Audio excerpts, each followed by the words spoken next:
Hello, good morning students. आज हमारा topic है द्वितीय भाषा शिक्षण की समस्याएं या कठिनाइयां, प्रॉब्लम्स और डिफिकल्टीज ऑफ सेकंड लैंग्वेज और L2। द्वितीय भाषा के रूप में हिंदी शिक्षण की कठिनाइयों एवं समस्याओं का अनुभव अहिंदी भाषी छात्र एवं उन्हें पढ़ाने वाले हिंदी शिक्षक करते हैं। अहिंदी प्रदेशों में हिंदी के प्रचार एवं प्रसार हेतु इन समस्याओं को पहचानना और उनका समाधान निकालना आवश्यक है। इन समस्याओं का विवेचन इस प्रकार से किया जा सकता है। कुछ पॉइंट्स बनाए हुए हैं, इन पॉइंट के अनुसार हम विस्तार से आपको समझाएंगे। पहला पॉइंट है इसमें पठन या ध्वनि उच्चारण। पढ़ना सीखने में ध्वनि उच्चारण की समस्या मुख्य रहती है। हिंदी की अनेक ध्वनियां ऐसी हैं जिनका उच्चारण उनके लिए कठिन होता है। ऐसी स्थिति में हिंदी शिक्षण को शिक्षार्थी की मातृभाषा की ध्वनियों का ज्ञान अवश्य होना चाहिए, जिससे कि वे समानता या असमानता के आधार पर हिंदी ध्वनियों का उच्चारण सीख सकें और सिखा सकें। हिंदी को ध्वन्यात्मक भाषा मानते हैं, जैसा कि लिखा जाता है वैसा ही बोला जाता है, परंतु इसके कुछ अपवाद भी हैं। हिंदी के शब्दों में अधिकतर अंतिम स्वर आ का लोप रहता है। इसको अहिंदी भाषी छात्र एवं शिक्षक नहीं समझ पाते हैं। संयुक्त ध्वनियों का उच्चारण पंजाबी छात्रों एवं शिक्षकों को कठिन होता है। इसके अभ्यास की आवश्यकता होती है।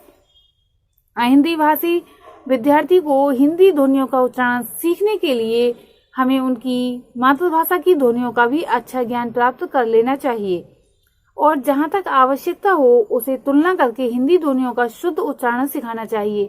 इस तुलना के लिए व्यतिरेकी विश्लेषण की आधुनिक पद्धति का उल्लेख हर जगह किया जाता है। उसके लिए अच्छी प्रकार से समझ लेना चाहिए। उच्चारण संबंधी कठिनाइयों को दूर करने के लिए आजकल लिंग्वाफोन, भाषा प्रयोगशाला, ईयरफोन, टेप रिकॉर्डर और उपकरणों की सहायता बड़ी उपयोगी सिद्ध हुई है।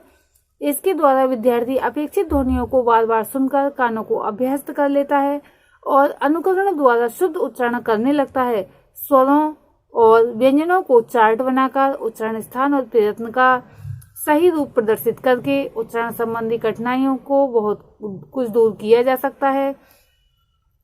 ध्वनियों का उच्चारण सिखाने की दृष्टि से तत्काल ही ये प्रयोग और प्रयत्न आवश्यक हो जाते हैं। अगर ये प्रयोग तत्काल ना किए जाएं तो हिंदी अशुद्ध की अशुद्ध ही बनी रहती है। उसमें शुद्धता लाना बड़ा मुश्किल हो जाता है और वही विद्यार्थी जो पढ़ रहे होते हैं अगर शिक्षक बन जाएं तो आगे की पीढ़ियों को भी वही सिखाते रहते हैं जो उन्होंने सीखा हुआ होता है। सेकंड पॉइंट है लेखन अथवा भाषा लिपि। हिंदी देवनागरी प्राचीन लिपि है। ये लिपि सरल तथा सुडौल होती है। लेखन और उच्चारण में एक रूपता होती है, अर्थात जैसा लिखते हैं वैसा ही पढ़ते हैं, परंतु अहिंदी भाषी छात्र लेखन में कठिनाइयों का अनुभव करते हैं। देवनागरी लिपि एक ऐसी लिपि है जिसमें अक्षर के बाएं छोटी की मात्रा जब लगती है, बाएं और दाएं बड़ी की मात्रा लगती है, ऊपर की मात्राएं, नीचे की मात्राएं, चारों ओर कोई ना कोई मात्रा चिन्ह लगाया जाता है। मात्रा चिन्हों के इन रूपों के कारण मुद्रण और टंकण में भी असुविधा होती है और जो अहिंदी भाषी छात्र होते हैं वो कभी कभी तो चकरा ही जाते हैं। उन्हें शुरू से समझने की आवश्यकता होती है। अगर वो शुरू से नहीं समझते हैं तो उन्हें प्रॉब्लम, ये समस्याएं होती हैं। इस वैज्ञानिक युग में जबकि लेखन में अधिक मुद्रण की आवश्यकता है तथा लेखन कार्य अधिक टंकण और मुद्रण द्वारा संपन्न होने लगे हैं, हिंदी की मात्राएं लगाने की पद्धति असुविधाजनक है। इस दृष्टि से रोमन लिपि अधिक सुविधाजनक है क्योंकि इसमें स्वरों के प्रतीक रूप कोई अलग मात्रा चिन्ह नहीं लगे होते, बल्कि स्वर अपने मूल रूप में ही व्यंजन के साथ संयुक्त होते हैं। इससे मुद्रण और टंकण में सुविधा रहती है। इस कठिनाई के निवारण एक समस्या है।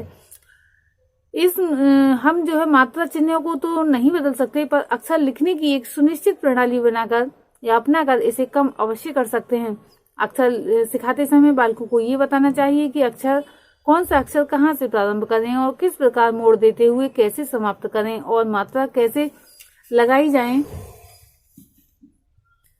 मैं यहाँ पर ये बताना चाहूंगी कि ये समस्याएं अहिंदी भाषी छात्रों और अध्यापकों के लिए ही हैं, हिंदी भाषी छात्र और अध्यापकों के लिए नहीं है, क्योंकि वे शुरू से ही सीखते हैं और उन हिंदी की अच्छी पकड़ होती है। क्योंकि हिंदी जो है एक वैज्ञानिक लिपि है। वर्धा तथा उत्तर प्रदेश के लोगों ने देवनागरी लिपि में सुधार के कुछ प्रयास किए हैं। केंद्रीय सरकार ने भी देवनागरी लिपि के कुछ सुधार मान लिए हैं। इस संशोधित लिपि का प्रमाणीकरण हो जाने के पश्चात इसका देशव्यापी प्रचलन होना चाहिए। अनुसंधान द्वारा लिपि में और अधिक संशोधन करने चाहिए। नेक्स्ट पॉइंट है हमारा व्याकरण एवं वाक्य संरचना। पठन पाठन तथा लेखन में अक्षर, शब्द तथा वाक्य संरचना को समझना ही प्रमुख कार्य है, जिससे छात्र अर्थ एवं वाक्य को ग्रहण कर सकता है। अहिंदी छात्रों के शिक्षण के लिए व्याकरण की प्रमुख भूमिका होती है, इसलिए व्याकरण का बोध कराना बहुत ही आवश्यक हो जाता है। हिंदी संरचना में लिंग और वचन, विकार, विभक्तियां, कर्ता या कर्म के अनुसार क्रिया का रूप, विकार काल के अनुसार ने लगाने का नियम आदि ऐसी कठिनाइयां हैं और इन नियमों में इतने अपवाद हैं कि अहिंदी भाषी विद्यार्थी जो है बहुत कठिनाई का अनुभव करते हैं। लिंग और वचन विकार के कारण अहिंदी भाषी प्रायः भूलें करते हैं। हिंदी व्याकरण में अनेक देशी विदेशी शब्द ऐसे हैं जिनका लिंग भी निश्चित नहीं हो सका है और मनमाने ढंग से उनका प्रयोग कर लिया जाता है। कोई शब्द स्त्रीलिंग में चला जाता है तो कोई पुल्लिंग में चला जाता है। हिंदी की द्वित्व एवं संयुक्त क्रियाएं भी हिंदी भाषियों के लिए एक समस्या है। हिंदी में अनेक क्रियाओं का संयोग होता है, जहां तक कि 2-2, 3-3 मुख्य क्रियाएं एक साथ प्रयुक्त हो जाती हैं और अर्थ में परिवर्तन ला देती हैं।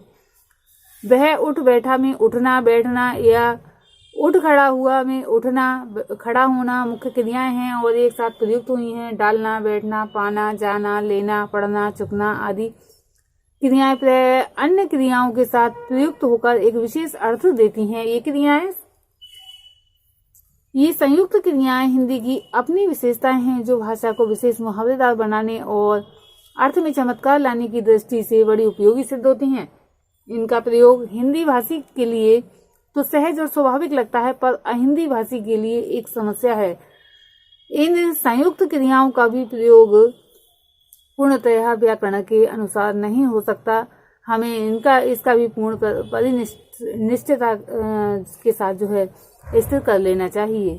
ये ऐसे ही है जैसे कि अरण्य के पक्षी को एक पिंजड़े में बांध दिया गया हो। अब हमारा नेक्स्ट पॉइंट है हिंदी के प्रति अभिवृत्ति का निर्माण। हिंदी भाषी प्रदेश के छात्र हिंदी क्यों सीखें? हिंदी क्या है? हिंदी को मातृभाषा के रूप में सीखें या अन्य भाषा के रूप में? हिंदी ना सीखने से क्या हानि है और हिंदी कैसी भाषा है? इन प्रश्नों के उत्तर के विषय में भ्रम पैदा किया जा सकता है। अतः अनेक अहिंदी भाषी छात्र हिंदी को तिरस्कार की दृष्टि से देखते हैं। ऐसा नहीं होना चाहिए। उनके मन में आस्था उत्पन्न करनी चाहिए, उपयोगिता और आवश्यकता बतानी चाहिए। साहित्यिक सम्मेलनों, कवि सम्मेलनों, संगीत गोष्ठियों, प्रतियोगिताओं, परीक्षाओं, सम्मेलनों आदि के माध्यम से हिंदी शिक्षण के लिए समुचित शैक्षिक वातावरण उत्पन्न करना चाहिए। अब नेक्स्ट पॉइंट है पाठ्यक्रम संबंधी समस्याएं।